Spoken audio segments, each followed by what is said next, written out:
Hello बच्चों, स्वागत है आप सभी का मैथ वाले सर के नए वीडियो में। तो पिछली वीडियोस में हमने डिविजिबिलिटी रूल सीखा था, फ्रैक्शन के बारे में सीख लिया था। आज का हमारा वीडियो फैक्टर पे होने वाला है कि फैक्टर्स कैसे निकालते हैं। ठीक है, हाउ टू फाइंड फैक्टर्स। तो फैक्टर्स को करने से पहले अगर आप कंपटीशन एग्ज़ाम की तैयारी कर रहे हैं, ठीक, या फिर आप क्लासेस भी कर रहे हैं एनसीईआरटी बेस्ड, ठीक, तो उसके लिए आपको ये कुछ इंपॉर्टेंट पॉइंट्स होते हैं फैक्टर्स की, ये आपको पता होना चाहिए। ये आपको ये रूल नहीं है कि कैसे फाइंड करना है, ठीक है। रूल काफ़ी सिंपल होता है इसका, बस ये मेन मेन पॉइंट्स है जो एग्ज़ाम में पूछ देता है फैक्टर से रिलेटेड क्वेश्चन बना के, ठीक है। कि बताइए कि परफेक्ट फैक्टर कौन होता है, ठीक है, फैक्टर्स कितने हो सकते हैं वन के, ये सब क्वेश्चन यहाँ पे पूछ दिया जाता है। तो ये सब पॉइंट्स होते हैं, ठीक, जिन्हें हम इग्नोर करते हैं, लेकिन इसको हमें हमेशा याद रखना चाहिए, ठीक है। फैक्टर से रिलेटेड जब भी क्वेश्चन बनेंगे तो अगर ये आपको पॉइंट्स याद हैं, ठीक है, तो आप कोई भी क्वेश्चन कर जाओगे, ठीक है। तो चलिए इसको स्टार्ट करते हैं। सबसे पहला क्वेश्चन पॉइंट्स को पढ़ते हैं। ए factors of A number is एक्सटेड divisor of the numbers.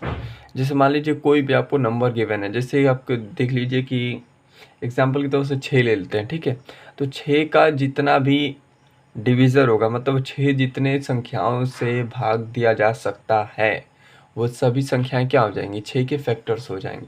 तो 6 के फैक्टर्स आप आसानी से निकाल सकते हो। जैसे मान लो कि यहाँ पे 6 का मैंने आपसे पूछा है कि फैक्टर्स बताइए, तो 6 कितनी संख्याओं से डिविजिबल हो सकता है। एक तो एक से सारी संख्याएं होती हैं, जितनी भी संख्याएं होती हैं जीरो को छोड़कर, ठीक है, सारी संख्याएं एक से भाग दी जा सकती हैं।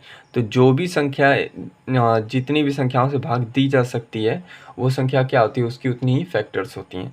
तो पहले तो जो भी संख्या वो 1 से भाग जाएगी, तो किसी भी संख्या का एक तो फैक्टर पक्का होगा, ठीक, ये तो नियम है, ठीक। और दूसरा नियम ये है कि वो संख्या खुद अपना फैक्टर होगा। क्या 6 से 6 नहीं कटता है, आता है ना, 6 के पहाड़े में 6 आता है, कितने बार आता है, 1 बार में आता है ना। तो ये दो फैक्टर्स तो कंफर्म है आपके, ठीक है। अब जो एक्स्ट्रा फैक्टर्स होंगे ना, उनको हम देखेंगे। तो एक्स्ट्रा फैक्टर्स की बात करें तो यहाँ पे 6 का हम निकालेंगे यहाँ से LCM, ठीक है। 2 बार जाएगा 3 और 3 बार में 1। तो अब आप यहाँ पे देख रहे हो कितने आए, 2 और 3 भी आ गए, ठीक, 2 और 3।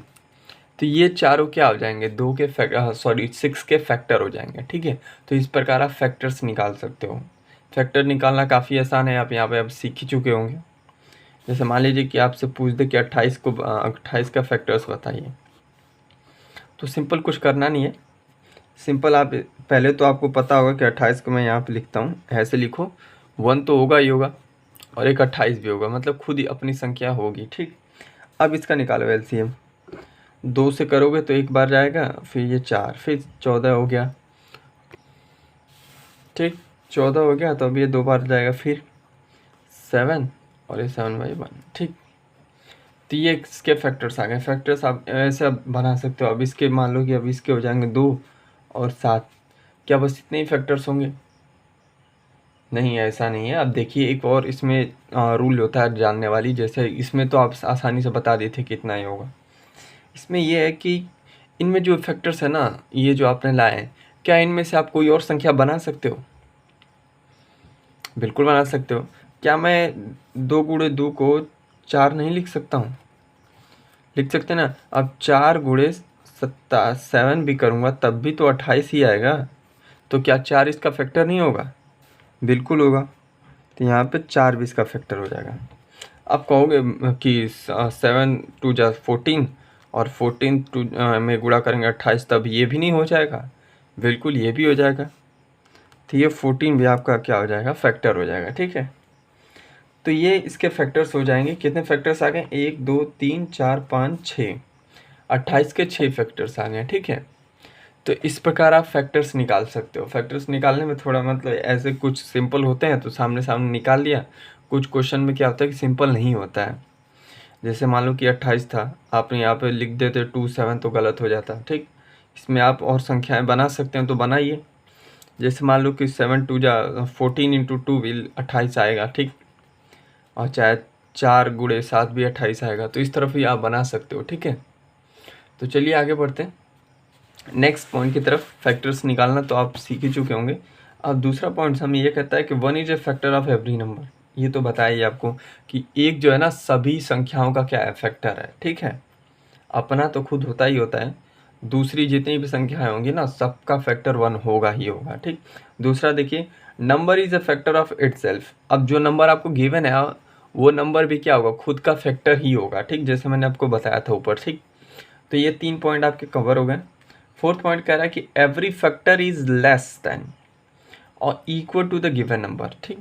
जितने भी फैक्टर्स आपको निकालने पड़ेंगे, ठीक। जैसे मान लो कि यहाँ पे 28 है, 28, ठीक। 28 का या तो फैक्टर उसके बराबर होंगे, ठीक, या तो उससे कम होंगे, इससे बेसी नहीं होंगे, ठीक। ये फैक्टर्स क्या है, इससे अधिक है 28 से, नहीं है ना। 2 का फैक्टर देखो, यहाँ पे 2 था तो 2 सॉरी 6 का फैक्टर क्या आ जाएगा, 1 2 और 3 था, ठीक। तो क्या इससे अधिक है ये, 6 से तो अधिक नहीं है ना, 4 है ये 6 है, ठीक है। तो या तो उससे कम होगा या तो उसके बराबर होगा, ठीक है। तो इस प्रकार ये होता है। 4th पॉइंट कंप्लीट हुआ। और 5th पॉइंट देखते हैं, number of factors of a given number are finite. अब आप क्वेश्चन ये भी आ जाता है कंपटीशन में कि क्या नंबर्स ऑफ फैक्टर्स फाइनाइट हो सकते हैं, किसी भी नंबर का फैक्टर्स फाइनाइट हो सकता है कि नहीं हो सकता है, इनफाइनाइट होता है कि फाइनाइट होता है। तो आप खुद सोचो, कोई आपको संख्या गिवन है, कितनी भी बड़ी संख्या गिवन, क्या आप उसका फैक्टर नहीं निकाल सकते हो? एलसीएम ही तो लेना है, एलसीएम से तो आसानी से निकाल सकते हैं। तो ये लिख सकते हैं कि उसकी संख्या क्या होगी, वो फाइनाइट फैक्टर्स कवर करेगी, ठीक है। इनफाइनाइट फैक्टर्स किसी भी संख्या की नहीं हो सकती है, हमेशा होगी तो फाइनाइट ही होगी, क्योंकि हम उसको एलसीएम के द्वारा निकाल सकते हैं, ठीक है, चाहे कितनी भी बड़ी संख्या हो। तो ये पॉइंट भी कवर होता है।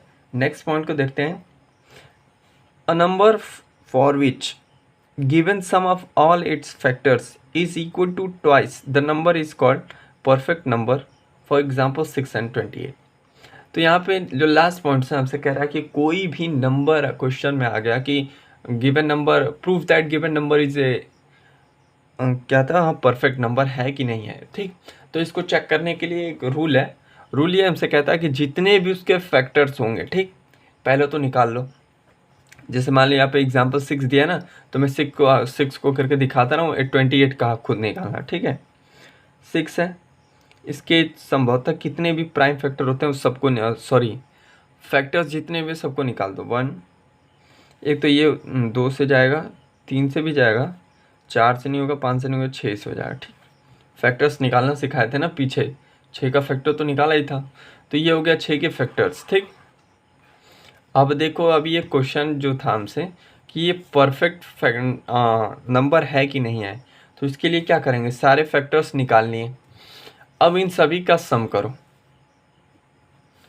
अब मैं इन सभी को ऐड करूँगा तो ये क्या आ जाएगा, 12 हो जाएगा ना। अरे 3 ठीक है, आप इतना तो जोड़ ही सकते हो, ठीक। ये 12 हो गया। आगे कह रहा है कि ये बराबर होगा, किसके बराबर होगा, ये किसके बराबर होगा, इनके sum, twice of the given number. जो नंबर आपका गिवन है उसके दोगुने के बराबर हो, ठीक। तो 6 का दोगुना क्या होता है, 12 हो जाता है।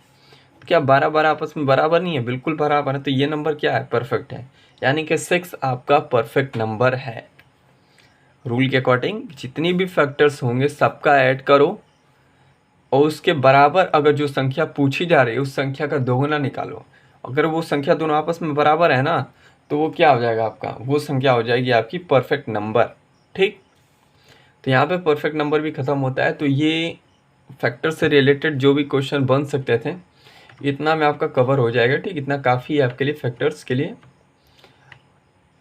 तो ये पॉइंट्स थे, आपने शायद अच्छे से सीख लिया। अगर कोई दिक्कत होगी तो आप कमेंट्स में बता सकते हो। अगर वीडियो अच्छा लगा तो प्लीज़ लाइक कीजिए, चैनल को सब्सक्राइब कीजिए। मिलते हैं अगले वीडियो में, तब तक इसी को रिवीजन करते रहिएगा।